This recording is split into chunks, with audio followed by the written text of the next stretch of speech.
Hey guys, LevelCap here and welcome to another episode of This Week in Gaming. Today we're taking a look at G2A finally admitting that they sell fraudulent keys, new Call of Duty rumors, Valorant's full release, and much more. We do this show every week, so be sure to subscribe and turn on notifications to catch the next one.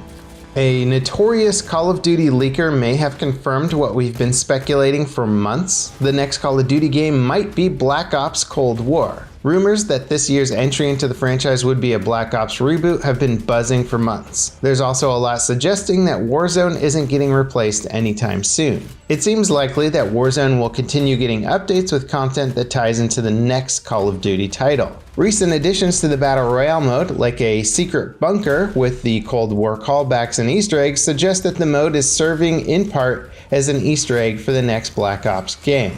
The original Black Ops took place in the 60s at the height of the Cold War.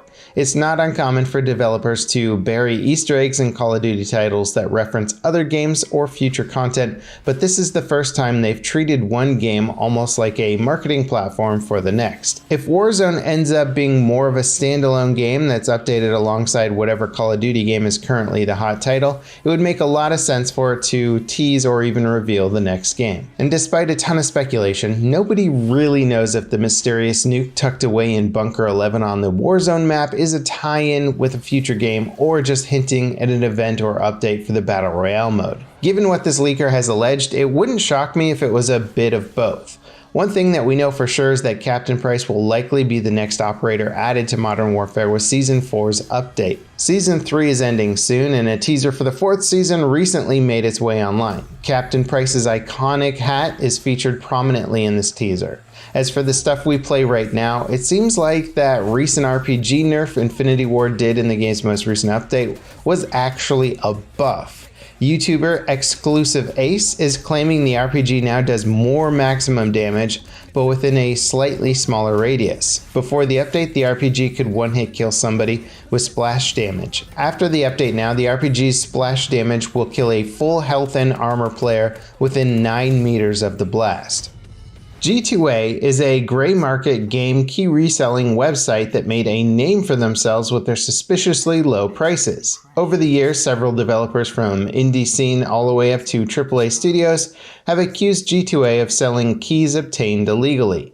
Many of the keys sold on G2A come from people that get access to bulk packs of keys intended for reviewers or testing. Others use stolen credit card information to buy keys in bulk and then flip them on G2A for a profit. Unfortunately, these practices are pretty typical for the key reselling market, but most other websites like eBay, Green Man Gaming, and Kinguin actively track and ban users caught reselling fraudulent keys. G2A is notable because they pretty much don't care.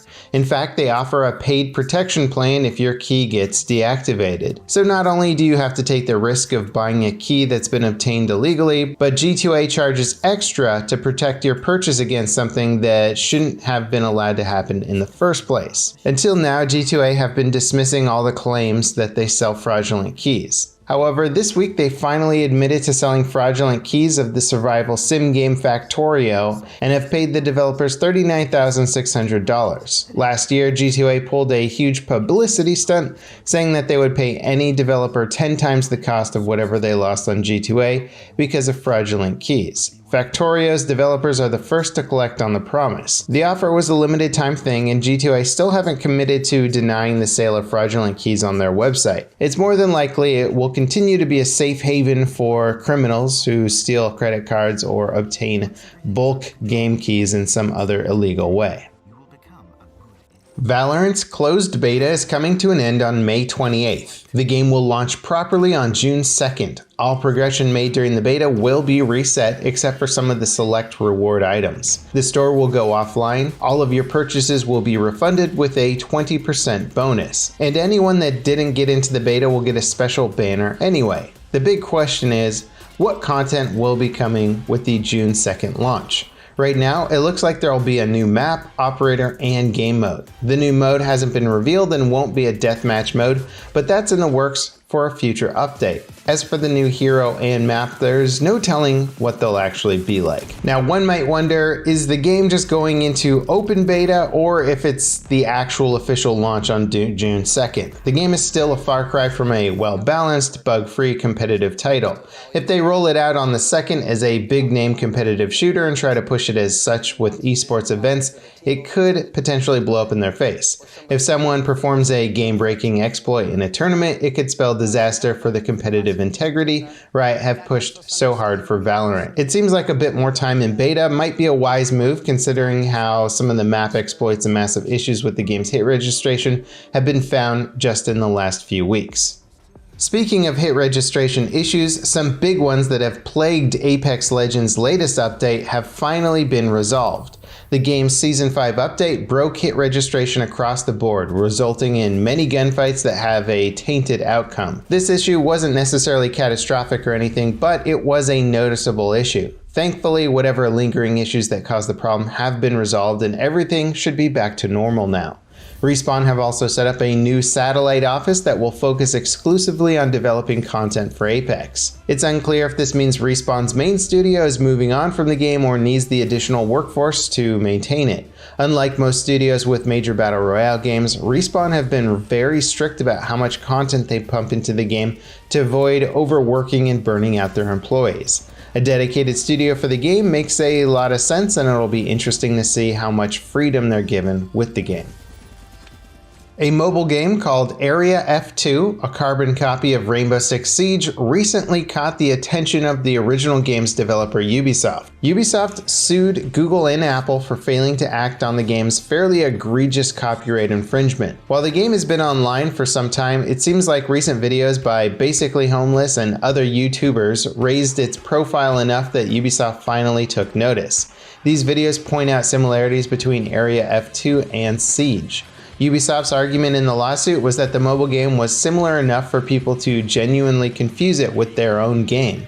And frankly, they are spot on. A lot of people assume the game was an official port of Siege. The developers have taken the game offline, but will likely relaunch it with a different look and feel in the future. In other Rainbow Six Siege news, it looks like the game might be getting a Splinter Cell operator. While there hasn't been a new Splinter Cell game since 2013's Blacklist, Sam Fisher and the mysterious third echelon government agency he works for have popped up in many Ubisoft titles recently. The latest tie-in was with Ghost Recon Breakpoint, which now features Sam as an NPC that gives out Splinter Cell-themed missions. As far as Siege is concerned, all we really have to go on is some data mining of future content and marketing that hints at a tie-in by accident. A new logo for an upcoming operator was included in some promo material by accident, leading to speculation that it would be replaced with the correct logo, aka the third echelon one. Doom Eternal felt the full wrath of the fan community recently thanks to the inclusion of the de novo anti-cheat included in the game's first major update. This anti-cheat implementation is heavily criticized as it runs a Ring 0 driver, giving it full access and control over your computer. Valorant utilizes Vanguard, which is the same kind of driver, much to the dismay of players. Fortunately for Eternal fans, id are removing the anti-cheat driver in the next week or so and evaluating different solutions for the future. Game cheats and hacks have become wildly popular in recent years, and many of them run at an access level that lets them hide from traditional anti-cheat solutions. Ring 0 anti-cheat drivers are a real solution to this problem, but they're also a massive security risk. If an exploit is found in them, it could be used to do a laundry list of awful things to every affected user's PC. No such exploit has been found yet, but de novo does have a history of failing to protect the games that it's been used for. Faith in the company to properly manage an anti-cheat driver with such a high level of access is shaky at best. PlayerUnknown's Battlegrounds infamous bots are now live on the game's PC version. They were added for console players in a recent update. The goal is to even the playing field for new players while ease population issues in certain regions. The problem is, in regions with a healthy player population, the servers are now full of easy-to-kill bots that ruin the thrill of beating another actual player. It's a double-edged sword in a lot of ways. On one hand, players shouldn't be queuing up for matches that only start with a handful of players. But on the other hand, those matches are now full of brain-dead bots that are easy to kill than even the noobiest of noobs. There's been a lot of speculation that these bots are the developers' way of coping with a dwindling player count, but PUBG has consistently been one of the top 3 most played games on Steam since launch. It's currently sitting at over 250,000 concurrent players. That might be a far cry from the 3.2 million players it held in 2018, but it's still more than double that of most of the top 10 games on Steam by player count. Halo 2's Master Chief Collection port on PC might be the best it's ever looked. 343 and Saber Interactive are knee-deep in revamping the classic Halo games for PC, complete with new visuals, music, and more. So far, it's been a bit rocky going in terms of port quality. Halo Reach and Halo 1 both feature weird issues with unlocked frame rates and audio, but Halo 2 seems to be a home run. There are still some noticeable bugs for them left to squash, particularly in multiplayer, but overall the experience in the game's campaign is stellar. Just toggling the enhanced graphics on and off shows what a dramatic upgrade the Master Chief Collection version is over the original. In other Xbox news, the original Xbox's source code has leaked. This includes the 2001's console kernel, dev kit software, build environment, emulators, and even Microsoft's official documentation.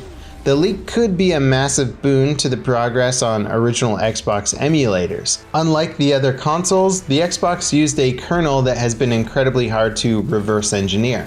As such, progress on emulation has been pretty dead. With the source code in hand, emulator developers could rapidly unlock the Xbox's secrets and create a functional emulator. In our final story this week, Amazon, as in Amazon.com, launched their hero-based shooter, Crucible.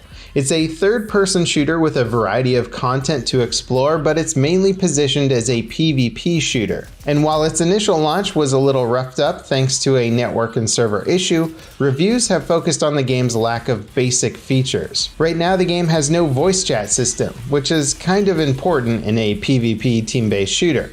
It also lacks a mini-map, so knowing where your teammates are in real time is limited to a full-screen map you have to pull up manually. And considering that the game is essentially a MOBA, very much in the vein of something like Smite, knowing where your teammates are seems like a pretty big deal. Overall, the game looks fine, if a little bit rushed and unpolished. User reviews indicate that general balance and the lack of communication tools are the game's standout problems. And that wraps it up for today's episode of This Week in Gaming. As always, guys, thanks for watching. I hope you enjoyed. Leave us a like if you did. Don't forget to subscribe and turn on notifications to catch the next episode. And I'll see you next time. This is LevelCap signing off.